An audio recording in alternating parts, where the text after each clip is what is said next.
Right, so let's talk about the October event and some case listings for the iPad Pros we should see release at the event, and so let's delve into it. So I'm not sure if ESR did this on purpose or not, but there are 11-inch and 12.9-inch M2 iPad Pro case listings on their site, and it hints at a few details regarding this iPad. Now do remember, most case manufacturers get no details from Apple regarding their future products.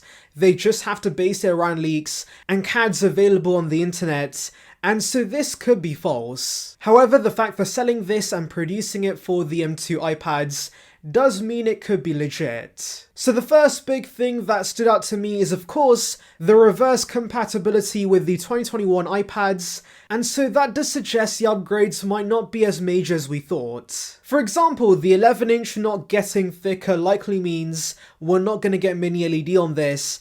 And yes, I know that's to be expected because Ross Young, the very credible display supply chain expert, did tell us Apple wants to upsell consumers to the 12.9-inch size, but I was still hoping that maybe there was still a chance Apple gives us mini LED with the 11-inch size. Since personally I do prefer the 11-inch iPads, and it's a shame that unlike the iPhone Pros and the MacBook Pros, the iPad Pros do not share the same features. But I guess because all iPads are pretty similar for the most part, Apple would rather get you spending $1,000 on the 12.9-inch iPads. I will say though, the iPad Air and the iPad Pro 11-inch are way too similar, so of course, giving the Pro more exclusive features would have helped differentiate these products. But anyways, because the 12.9-inch size also is not increasing in thickness, that does make me wonder, are we going to see the big upgrades we've heard about, like MagSafe and the bigger battery? Since I'm sure a bigger battery and a MagSafe ring would increase the thickness of the device,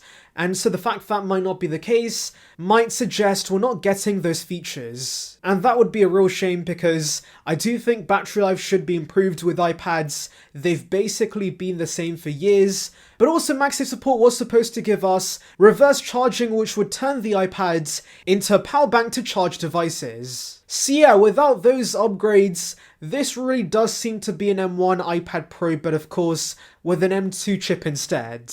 And it gets worse because for those who are hoping for better cameras, the camera bump has also not increased, and that makes me doubt we're going to see the iPhone 13 cameras in this, like 9to5Mac told us, because sensor shift stabilization is going to need more space. That's why the cameras are diagonal to each other on the iPhone 13 series. And so yes, I doubt that Apple's going to give us all that tech in the same camera bump. Since do remember, unlike the regular iPhones, the iPads also have a LiDAR sensor, so I'm pretty sure the camera bump on the back would increase if we're getting better cameras. So yes, if these case listings are right, the upgrades are going to be very minimal with this iPad, and I guess the silver lining to this is, of course, your existing Magic Keyboards should still work with this iPad. However, do remember, case manufacturers only get rough CADs on the dimensions and the cutouts, and so maybe we see bigger upgrades on the front, namely thinner bezels, a bigger display, and also maybe the introduction of Dynamic Island on the iPad. And by the way, this is not a rumor, this is a theory many have had, and I think it would make sense because I can see Dynamic Island transforming into a dock, gives you quick access to features and also applications. And also do remember, the introduction of Dynamic Island could of course result in the front-facing cameras being moved to a landscape position. This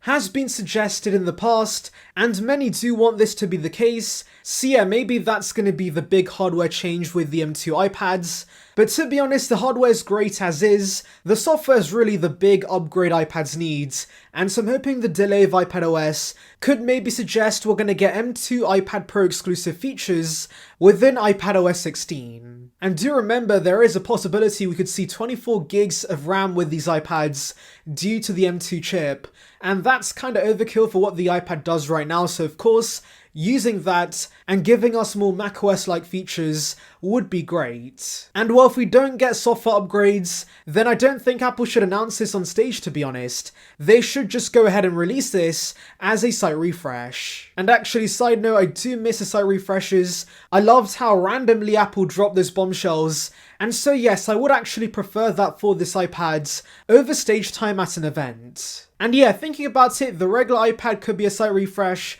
the MacBook Pros could be a site refresh, So yeah, to be honest, I would not mind if Apple does mix things up, and we go back to site refreshes in October like of course Apple's done in the past. Now for those wanting more confirmation, we're going to get these iPads in just a few weeks. Logitech has added the M2 iPads in their compatibility list for the crayon stylus, and of course since Logitech has worked closely with Apple in the past, I do think they know something about the release. Now unfortunately they give us no further details regarding the products, just the fact it's coming soon, so there's that. Anyways, let's delve into your questions. So Hayes is waiting for the camera on the front to be moved to landscape orientation. And yeah, many of you guys have expressed you want this over the last few weeks. I can understand that, and I think the introduction of Dynamic Island on the iPads could give us this. So Lennart says, I'm on the 12.9 inch M1 at the moment, and I would love to see a mini LED 11 inch, because the 12.9 inch is too big to be a companion device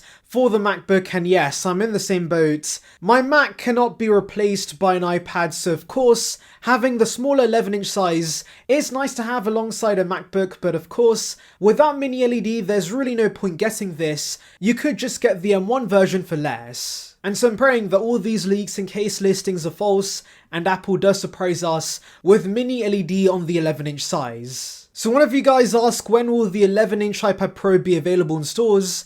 And that really depends on when we see the event, but my prediction is that we see the event take place on the 25th of October, and then of course you should be able to place orders the following Friday, and then of course it ships out the following week. So basically similar to what Apple did with the iPhone 14 series. So KV Warrior says, what should I do, buy M1 2021 or wait for this? And I personally think it's better to wait because we are only a few weeks away from the release, and of course if the M2 iPads are disappointing, you can always get the M1 models for less. And yes, I know there are already a ton of good deals on the M1 iPads, but I'm sure the prices are going to drop further once of course we see the M2 iPads. Anyways, tell me your thoughts regarding these reports in the comments. Anyways, thank you for watching guys, make sure to like but also subscribe for the latest Apple news and rumours.